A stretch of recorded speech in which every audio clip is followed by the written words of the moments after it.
ನಮಸ್ಕಾರ, ಕನ್ನಡವನಿಗೆ ಸ್ವಾಗತ. ನಾನು ಭಾಗ್ಯನಾರಾಯಣ ಬೊಗ್ಗವರಪು. ಇಸ್ರೇಲ್ ಮತ್ತು ಪ್ಯಾಲೆಸ್ತೀನ್ ನಡುವಿನ ಯುದ್ಧಕ್ಕೆ ಯುದ್ಧ ವಿರಾಮ ಬಿದ್ದಿದೆ. ಇದನ್ನು ನಾವು ಇಸ್ರೇಲಿನ ಸೋಲು ಅಂತಲೇ ಹೇಳಬೇಕಾಗುತ್ತೆ.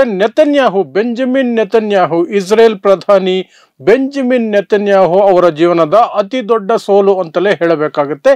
ಯಾಕೆ ಅಂತ ವಿವರಿಸ್ತೀನಿ. ಯಾಕೆ ಅಂದರೆ ಇಸ್ರೇಲ್ಗೆ ಇದ್ದಂತಹ ಗುರಿಗಳಲ್ಲಿ ಒಂದು ಗುರಿಯನ್ನು ಸಹ ಅದು ತಲುಪೋದಕ್ಕೆ ಸಾಧ್ಯ ಆಗಲಿಲ್ಲ.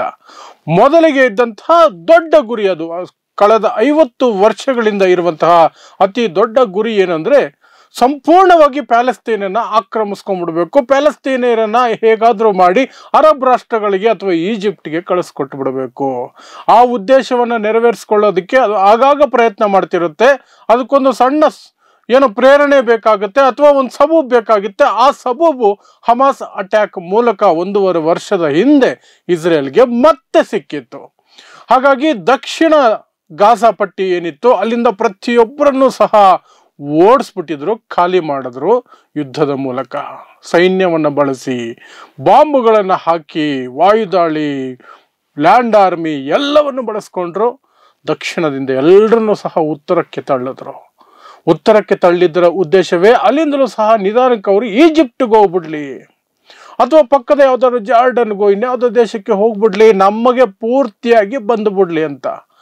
ಯಾವ ಜನ, ಯಾವ ದೇಶ ಅವರಿಗೆ ಆಶ್ರಯ ಕೊಟ್ಟಿತ್ತೋ, ವಿಶ್ವಯುದ್ಧ ಎರಡನೇ ಮಹಾಯುದ್ಧ ನಂತರ ಏನು ಹಿಟ್ಲರ್ ಈ ಇಸ್ರೇಲಿಗಳ ಮೇಲೆ ಅಷ್ಟು ದೊಡ್ಡ ಕ್ರೌರ್ಯ ಮೆರೆದ ನಂತರ ಅವರಿಗೆ ದಿಕ್ಕಾಪಾಲಾಗ್ಬಿಟ್ಟಿದ್ರು ಇಡೀ ಪ್ರಪಂಚದಲ್ಲಿ. ಅವರೆಲ್ರಿಗೂ ಸಹ ಆಶ್ರಯ ಕೊಟ್ಟಿದ್ದು ಪ್ಯಾಲೆಸ್ತೀನ್. ಆ ಪ್ಯಾಲೆಸ್ತೀನನ್ನ ಒಂದಷ್ಟು ಮಟ್ಟಕ್ಕೆ ಆಕ್ರಮಿಸ್ಕೊಂಡ್ರು. ಅವರಿಗೆ ಈಗ ಒಂದು ತುಂಡು ಭೂಮಿಯನ್ನು ಬಿಟ್ಕೊಟ್ಟಿದ್ದಾರೆ, ಅದನ್ನು ಸಂಪೂರ್ಣವಾಗಿ ಬಿಟ್ಕೊಟ್ಟಿಲ್ಲ. ಅಲ್ಲಿಂದಲೂ ಸಹ ಅವ್ರನ್ನ ಓಡಿಸ್ಬೇಕು ಅನ್ನೋದು ಇಸ್ರೇಲ್ನ ಅಥವಾ ನೆತನ್ಯಾಹು ಮೊದಲನೇ ಗುರಿಯಾಗಿತ್ತು. ಆ ಗುರಿ ತಲುಪೋದಕ್ಕೆ ಸಾಧ್ಯ ಆಗಲಿಲ್ಲ. ಹಾಗಾಗಿ ಇದು ಸಹ ಒಂದು ಸೋಲು ಅಂತ ಹೇಳಬೇಕಾಗತ್ತೆ. ಇನ್ನೊಂದು ಗುರಿ, ಯಾವುದೇ ಕಾರಣಕ್ಕೂ ಸಹ ನಾವು ಕಡೆ ಹಮಾಸ್ ಹೋರಾಟಗಾರ ಇರುವವರೆಗೆ, ಇವರ ಪ್ರಕಾರ ಹಮಾಸ್ ಉಗ್ರವಾದಿ ಇರುವವರೆಗೆ ನಾವು ಈ ಯುದ್ಧವನ್ನು ನಿಲ್ಲಿಸೋದಿಲ್ಲ, ಖಂಡಿತವಾಗ್ಲೂ ಪ್ರತಿಯೊಬ್ಬರನ್ನ ಹುಡುಕಿ ಕೊಲೆ ಮಾಡ್ತೀವಿ ಅಂತ ಪ್ರತಿಜ್ಞೆ ತೊಟ್ಟಿದ್ರು. ಅದು ಸಾಧ್ಯ ಆಗಿಲ್ಲ. ಹಾಗಾಗಿ ಇದು ಇಸ್ರೇಲ್ನ ಸೋಲು ಅಂತ ಹೇಳಬೇಕಾಗತ್ತೆ, ನೆತನ್ಯಾಹು ಸೋಲು ಅಂತ ಹೇಳಬೇಕಾಗತ್ತೆ. ಆಮೇಲೆ ಪ್ಯಾಲೆಸ್ತೀನರನ್ನ ನಾವು ಏನು ಬಂದಿಗಳಾಗಿ ಇಟ್ಕೊಂಡಿದೀವಿ, ಅವರನ್ನ ಉಗ್ರವಾದದ ಆರೋಪಗಳ ಮೇಲೆ ನಮ್ಮಲ್ಲಿ ಖೈದಿಗಳನ್ನಾಗಿ ಮಾಡಿಟ್ಕೊಂಡಿದೀವಿ, ಬಂದಿಗಳನ್ನಾಗಿ ಮಾಡಿಟ್ಕೊಂಡಿದೀವಿ, ಅದರಲ್ಲಿ ಒಬ್ಬರನ್ನೂ ಸಹ ನಾವು ಬಿಡುಗಡೆ ಮಾಡೋದಿಲ್ಲ ಅಂತ ಪ್ರತಿಜ್ಞೆ ಮಾಡಿದ್ರು. ಅದು ಸಹ ಸಾಧ್ಯ ಆಗಲಿಲ್ಲ. ಹಾಗಾಗಿ ಇದು ಪ್ಯಾಲೆಸ್ತೀನ್ನ ಸೋಲು, ನೆತನ್ಯಾಹು ಸೋಲು ಅಂತ ಹೇಳಬೇಕಾಗತ್ತೆ. ಯಾವುದೇ ಕಾರಣಕ್ಕೂ ಯುದ್ಧ ವಿರಾಮದ ಮಾತೇ ಇಲ್ಲ. This is do or die. Complete eradication ಮಾಡ್ತೀವಿ ಹಮಾಸ್ನ. ನಾವು ಯುದ್ಧ ವಿರಾಮ ಅನ್ನೋದನ್ನು ನಾವು ಯಾವುದೇ ಕಾರಣಕ್ಕೂ ಯಾವುದೇ ಸನ್ನಿವೇಶದಲ್ಲಿ ಒಪ್ಪೋದಿಲ್ಲ ಅಂತ ಹೇಳಿದರು. ಈಗ ಯುದ್ಧ ವಿರಾಮಕ್ಕೆ ಒಪ್ಕೋಬೇಕಾಯ್ತು. ಇದು ಸಹ ಅವರ ಸೋಲು ಅಂತಲೇ ಹೇಳಬೇಕಾಗತ್ತೆ, ಸೋಲಿಗೆ ಕಾರಣ ಅಂತಲೇ ಹೇಳಬೇಕಾಗತ್ತೆ. ಇನ್ನು ನೆತನ್ಯಾಹುದು ಪರ್ಸನಲ್ ಆದಂತಹ ಕೆಲವು ಗುರಿಗಳು ಸಹ ಇತ್ತು. ನೆತನ್ಯಾಹು ವಿರುದ್ಧ ಸಾಕಷ್ಟು ಆರೋಪಗಳಿದೆ, ಕೇಸುಗಳಿದ್ದಾವೆ. ಭ್ರಷ್ಟಾಚಾರದ ಕೇಸುಗಳು, ಉದ್ಯಮಪತಿಗಳಿಗೆ ಲಾಭ ಮಾಡಿಕೊಟ್ಟಂತಹ ಕೇಸುಗಳು. ಆ ಕೇಸುಗಳಲ್ಲಿ ಶಿಕ್ಷೆ ಆದರೆ ನೆತನ್ಯಾಹು ಕನಿಷ್ಠ 10 ವರ್ಷ ಜೈಲಿಗೆ ಹೋಗ್ಬೇಕಾಗತ್ತೆ. ಆ ಕೇಸುಗಳು ಬರದೇ ಇರಲಿ, ಮುನ್ನೆಲೆಗೆ ಜನ ಯುದ್ಧದಲ್ಲಿ ಬ್ಯುಸಿಯಾಗಿರ್ಲಿ, ಆ ಮೂಲಕ ತಾನು ತಪ್ಪಿಸ್ಕೊಳ್ಳಬಹುದು ಕಾನೂನಿಂದ ಅನ್ನುವಂತಹ ಲೆಕ್ಕಾಚಾರಗಳಿತ್ತು. ಅದರಲ್ಲೂ ಸಹ ನೆತನ್ಯಾಹು ಸೋತಿರೋದ್ರಿಂದ ಇದು ನೆತನ್ಯಾಹು ಸೋಲಾಗತ್ತೆ. ಎಷ್ಟೆಲ್ಲ ಸಾವು ನೋವುಗಳ ನಡುವೆನೂ ತಮ್ಮ ಹಠ ಬಿಡದೇನೆ, ತಮ್ಮ ಏನು ಪ್ರತಿರೋಧ ಇದೆ ಅದನ್ನ ಈ ಕ್ಷಣದವರೆಗೆ ಕಾಪಾಡಿಕೊಂಡು ಬಂದಂತಹ ಇಸ್ರೇಲಿಗಳ ವಿರುದ್ಧವಾಗಿ ನಿಂತಹ ಪ್ಯಾಲೆಸ್ತೀನಿಯರಿದ್ದಾರಲ್ಲ, ಅವರು ಯುದ್ಧ ವಿರಾಮ ಘೋಷಣೆ ಸಂದರ್ಭದಲ್ಲಿ ತೋರಿಸಿದ್ರಲ್ಲ ಒಂದು ರೀತಿಯಾದಂತಹ ಮುಗುಳ್ನಗೆ, ಒಂದು ಸಂಭ್ರಮಾಚರಣೆ,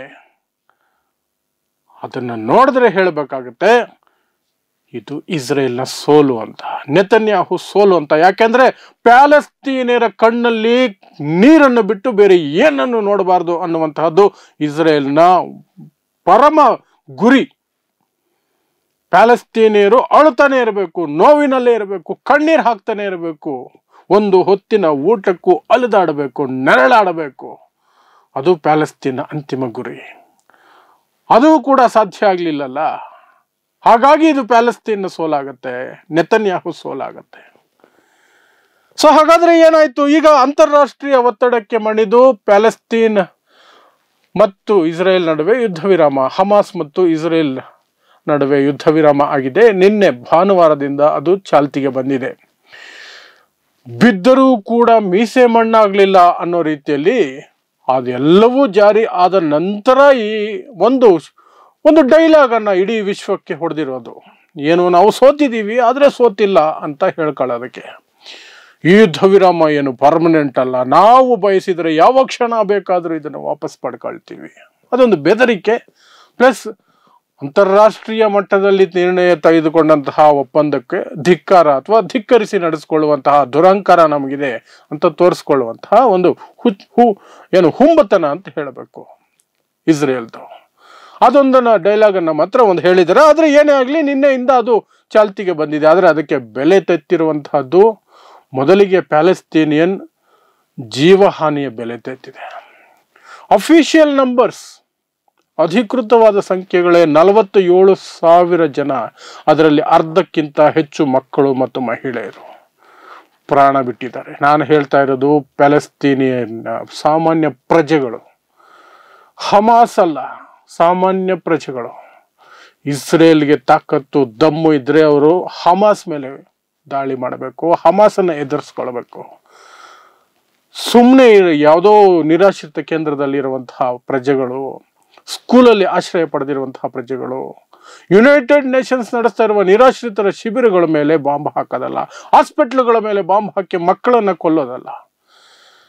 ಯುದ್ಧ ವಿರಾಮ ಘೋಷಣೆಗೆ ಒಪ್ಕೊಂಡಿದ್ದೀವಿ ಅಂತ ಹೇಳಿದ ನಂತರವೂ ಸಹ ಬಾಂಬ್ಗಳನ್ನ ಹಾಕಿ 21 ಮಕ್ಕಳನ್ನ ಕೊಲ್ತಾರೆ ಅಂದ್ರೆ ಅದು ಯುದ್ಧ ಮಾಡೋ ರೀತಿಯಲ್ಲ. ಇಸ್ರೇಲ್ ಆ ಕೆಲಸ ಮಾಡ್ತು. ಮೊನ್ನೆ ಭಾನುವಾರ ಯುದ್ಧ ವಿರಾಮ ಜಾರಿಯಾಗಬೇಕು, ಶುಕ್ರವಾರ 21 ಮಕ್ಕಳನ್ನ ಬರ್ಬರವಾಗಿ ಹತ್ಯೆ ಮಾಡುತ್ತೆ, ಪ್ಯಾಲೆಸ್ತೀನ್ ಮಕ್ಕಳನ್ನ.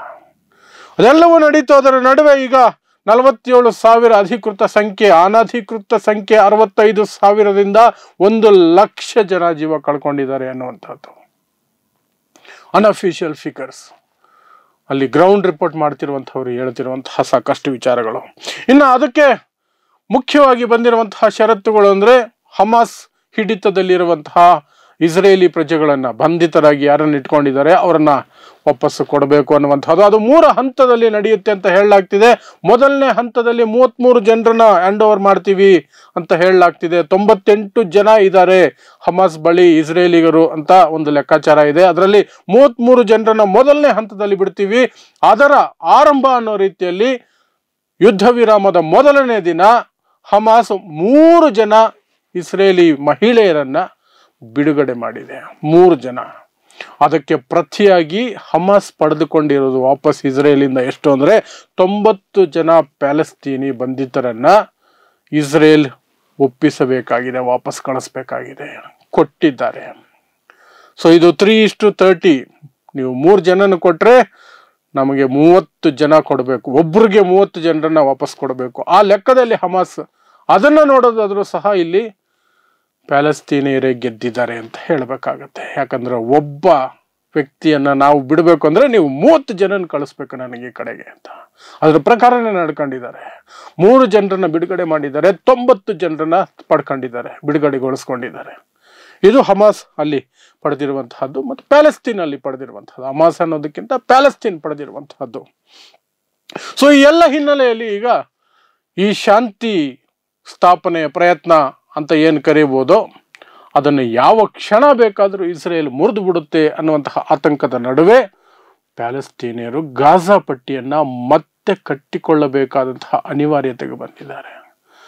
3/4 ಭಾಗ ಗಾಜಾ ಪಟ್ಟಿ ಸರ್ವನಾಶ ನೆಲಸಮ ಆಗಿದೆ. ಒಂದು ಮನೆ ನಿಂತಿಲ್ಲ. ಲಕ್ಷಾಂತರ ಜನ ಬೀದಿಗೆ ಬಿದ್ದಿದ್ದಾರೆ.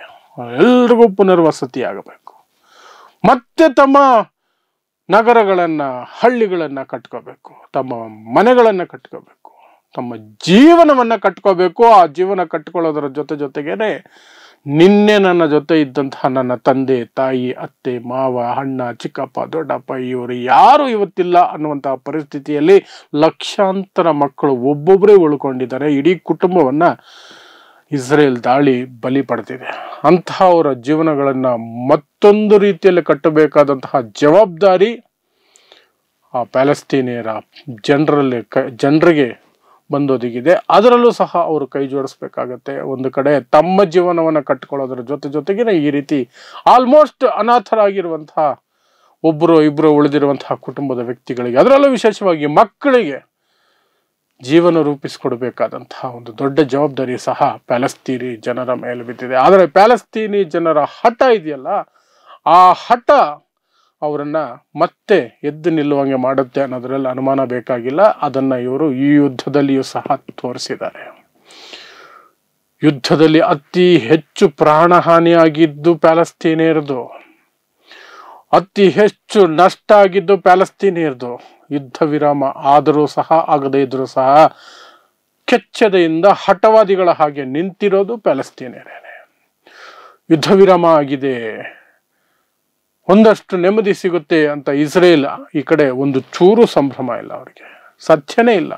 ಆ ಭಯ, ಆ ಒಂದು ಅತೃಪ್ತಿ ಇಸ್ರೇಲ್ಗೆ ಯಾವತ್ತೂ ಇರುತ್ತೆ. ಅವರ ಆ ಅತೃಪ್ತಿ, ಆ ಭಯ ಎರಡೂ ಸೇರಿ ಮುಂದಿನ ದಿನಗಳಲ್ಲಿ ಮತ್ತೆ ಪ್ಯಾಲೆಸ್ತೀನಿಯರ ವಿರುದ್ಧ ಏನೋ ಒಂದು ರೀತಿಯಲ್ಲಿ ಹಿಂಸೆಯನ್ನು ಮುಂದುವರಿಸ್ಕೊಂಡೇ ಹೋಗ್ತಾನೆ ಇರ್ತಾರೆ.